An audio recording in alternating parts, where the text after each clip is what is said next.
Welcome to a socially distanced production of School Talk here at WJHI Studios on April 14th.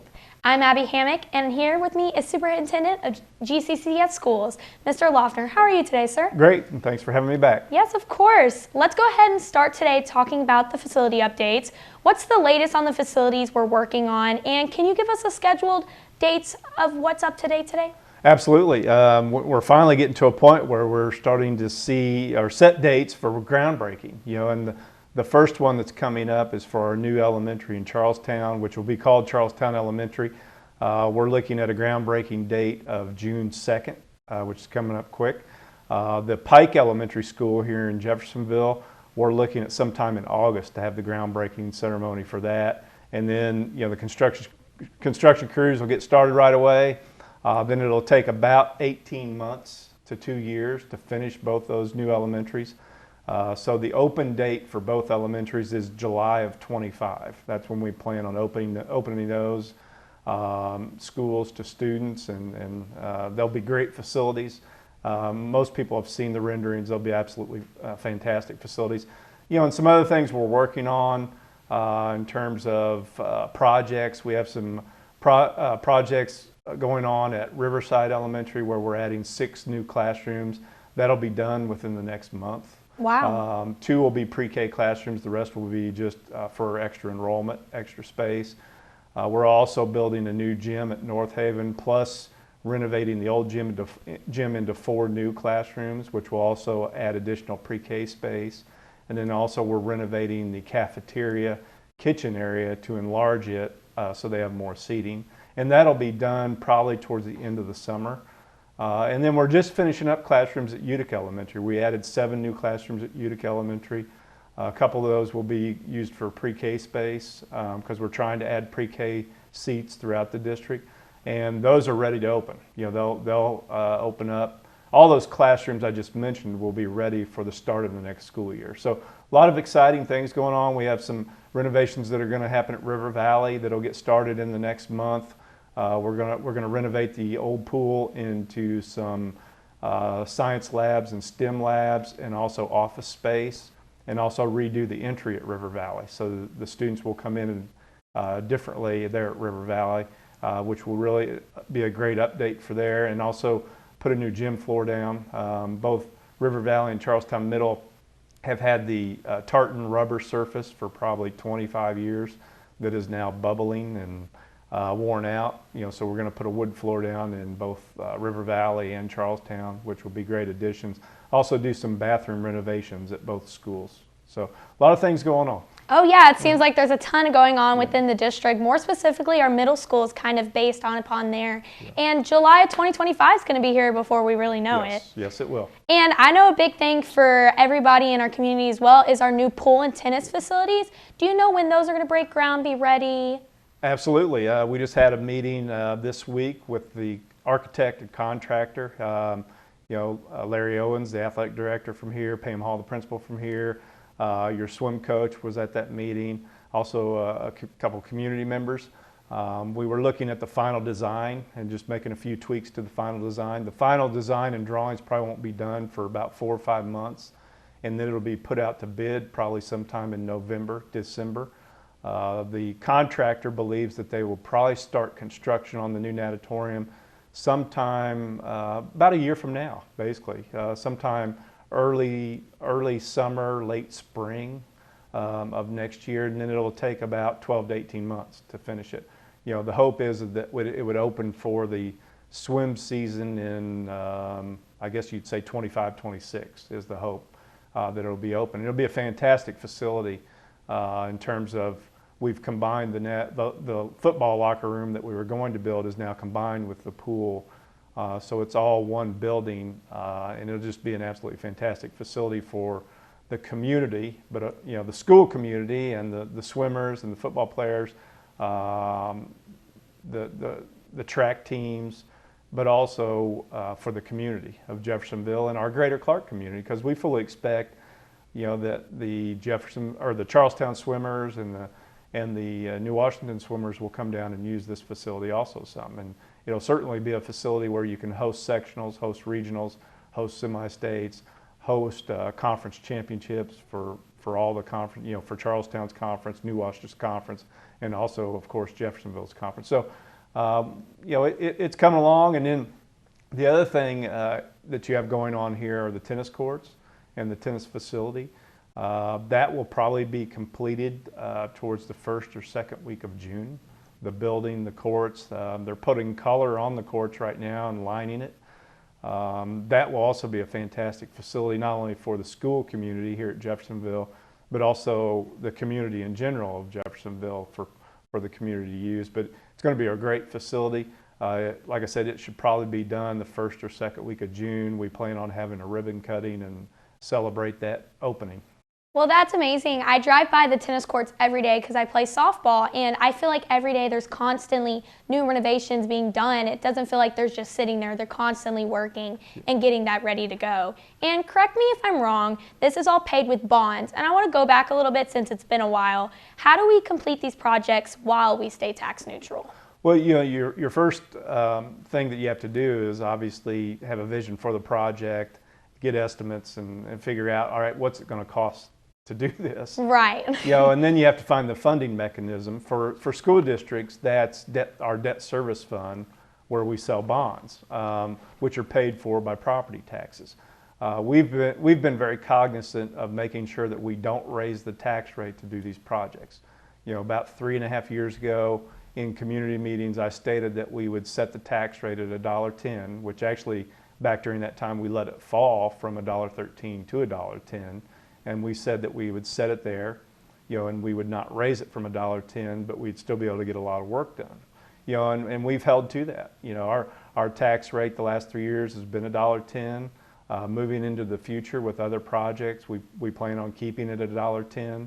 And we want the community to know that we're very cognizant of, we don't want to inflict any harm to our taxpayers and make them pay more property taxes, and we don't want to increase the tax rate. Now, on the other side of that, the school district does not control your assessed value. That's the county assessor and the county, and it's a state formula that controls your assessed value. When the assessed value goes up, that's not the school district. We only control the tax rate. But we're committed to keeping the tax rate at $1.10, and so far we've done a really good job with that and getting these projects done. And we feel very strongly that we'll be able to keep the tax rate at $1.10 in the future also. Well, I know me as well as many members of our community really appreciate the constant 110 of the taxes, because rising it without knowing, it can be alarming to some people, but you guys have kept it constant and it's very appreciated. Also, the next thing we want to touch on is the state of Indiana legislation update.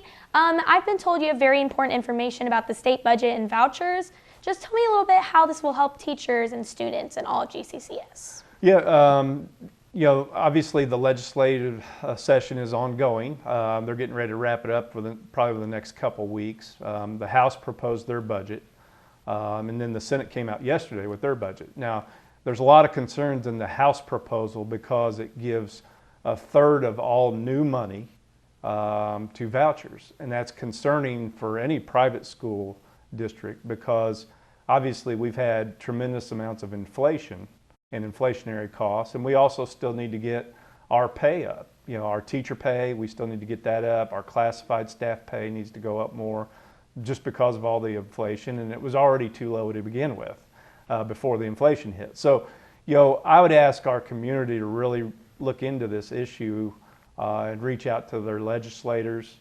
local legislators, and ask that they not give 1/3 of all new money to vouchers in private schools, and that more of that new money should come to traditional public schools. We certainly need it, in terms of programming, inflation, increase teacher pay, increase classified staff pay, bus driver pay. We're having a hard time. There is a teacher shortage. 100%. One of the reasons there's a teacher shortage is because of pay. There's other factors, but it's because of pay. We also have a para shortage. Thankfully, we have not had to cancel any bus routes this year in Greater Clark, while other districts have, but there's a shortage in bus drivers, there's a shortage in paras, there's a shortage in pre-K classified specialists, and a lot of it has to do with the low pay. And so we need our legislature to step up, and send more of that new money to traditional public schools versus earmarking it for vouchers.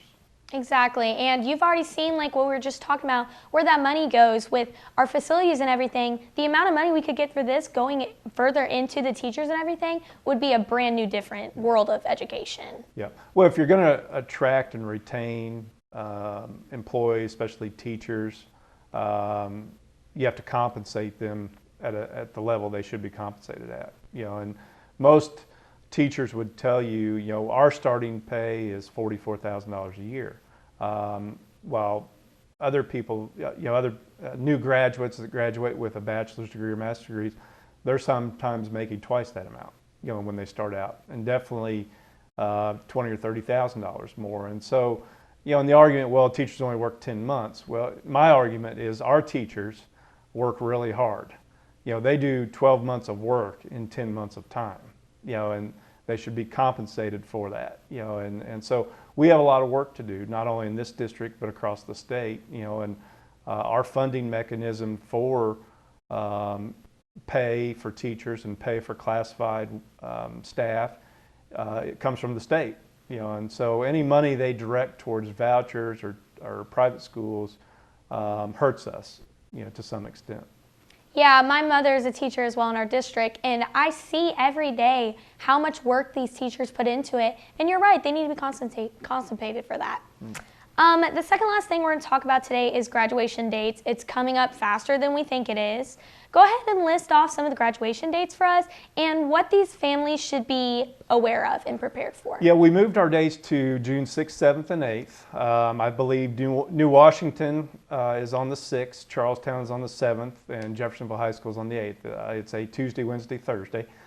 We did that just because, well, number one, we wanted to do it a little sooner. In the past, we've been waiting 2 weeks to get graduation done, and that was because of some issues with staff, and counselors and people just being there to run graduation. Parents were also wondering, why are we waiting 2 weeks? So we adopted a calendar where graduation is basically a little over a week right after school gets out, which we feel like benefits the student, benefits the parent, still gives the counselors time to get those students that need to finish, if they haven't done everything they need to do credit-wise to finish up. And I realize some parents don't like that. They want it back on the Friday, Saturday. We feel like once people get used to it, it will be a good change. Because frankly, we play varsity basketball games on a Tuesday night where 2,000 or 3,000 people show up to watch a game. Why can't we do graduation on a Tuesday night or a Thursday night? And it actually then frees up the weekend for parents to plan their graduation parties and things of that nature. So we feel like it'll be a great change, and each high school will have their individual night to celebrate instead of doing 2 in one day.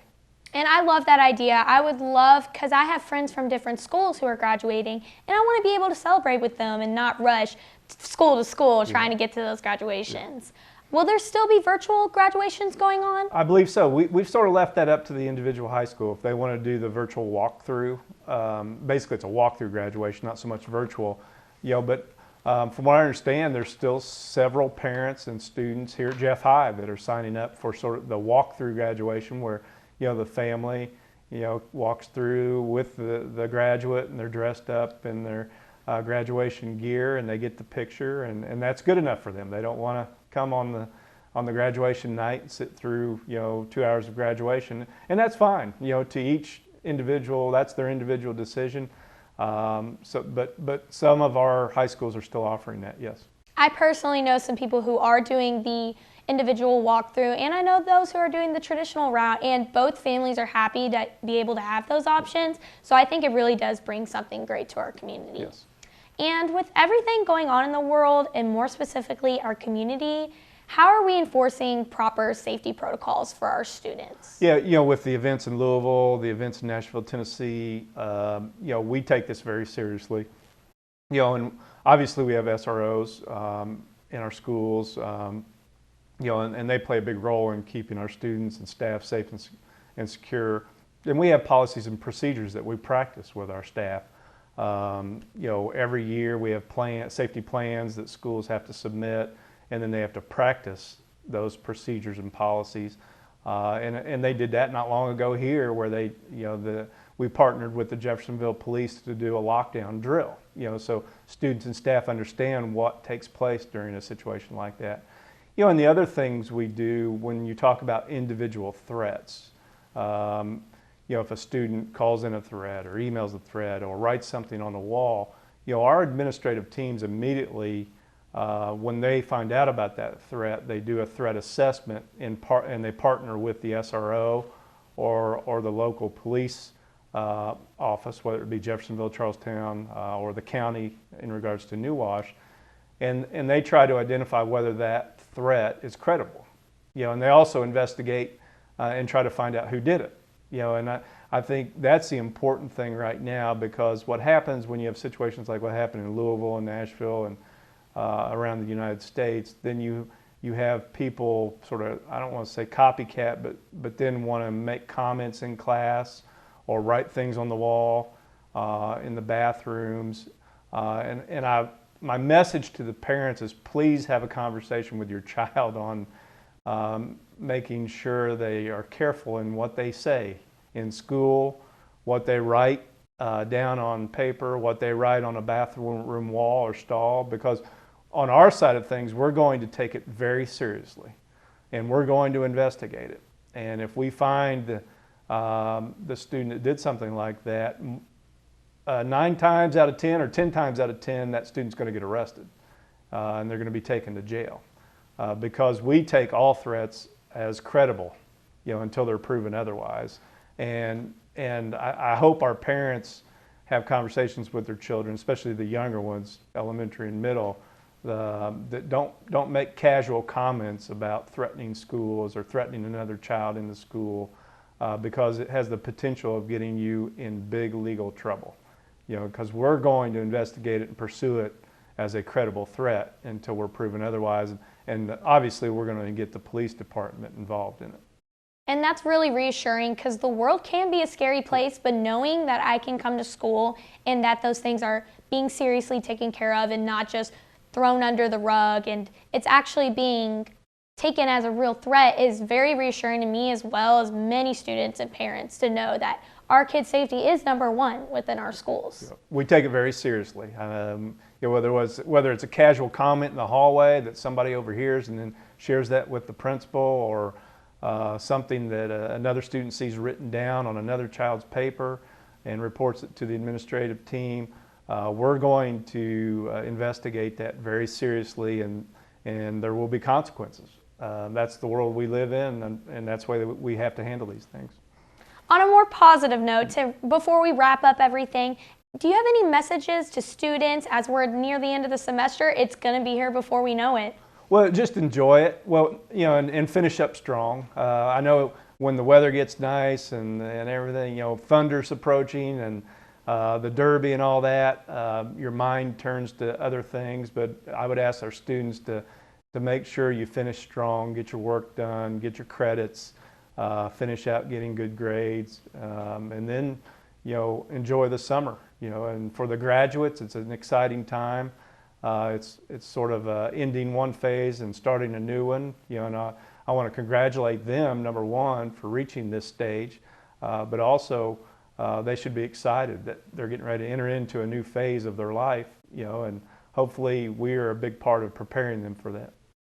Well, thank you so much for sharing your thoughts and concerns today as well. And thank you for watching. You can see the replay of School Talk on multiple platforms of WJHI throughout the week on Cable 184, 98.5 FM, and WJHI.com, as well as our social media channels such as Facebook, YouTube, Twitter, and Instagram. For Mark Loeffner, I'm Abby Hammock, saying so long for the next time with another edition of School Talk here on WJHI LP Jeffersonville.